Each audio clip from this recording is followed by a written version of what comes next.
Դուք ի վիճակի չեք լինելու մրցակցել շուկայում, եթե այսօր չսկսեք օգտվել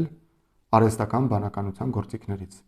Շատերը արհեստական բանականությունը լրիվ թյուր կերպ են պատկերացնում։ Իրենց թվում է, որ արհեստական բանականությունը մի բան է, որը ինքնուրույն ինչ-որ բաներ է անում։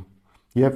երբ որ արհեստական բանականության միջոցով մի բան են ուզում սարքել եւ չի ստացվում, ասում են, այ տեսեք, արհեստական բանականությունը դեռևս չի զարգացել այնքան, որ փոխարինի մարդուն։ Արհեստական բանականությունը երբեք չի փոխարինելու մարդուն։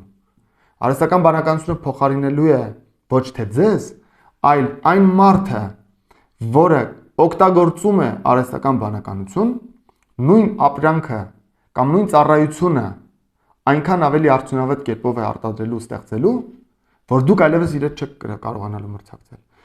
Արհեստական բանականություն օգտագործողն է ձեզ զրկելու ձեր գործից։ Ինչ որ մի պահ է գալու, երբ որ ձեր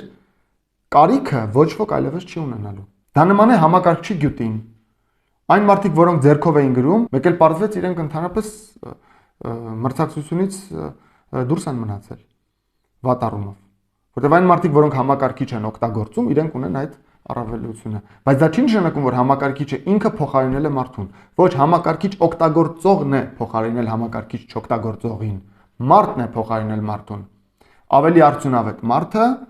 փոխարինել է պակաս արդյունավետ մարդուն։ Ուստի, քանի ուշ չէ, դեր թևերը կշտեք ու գնացեք արհեստական բանականության գոնե 3-4 գործիք շուտ սովորեք։ Կան on-line կուրսեր, գնացեք, սովորեք, հետո ինքներդ ձեզ շնորհակալություն կհայտնեք։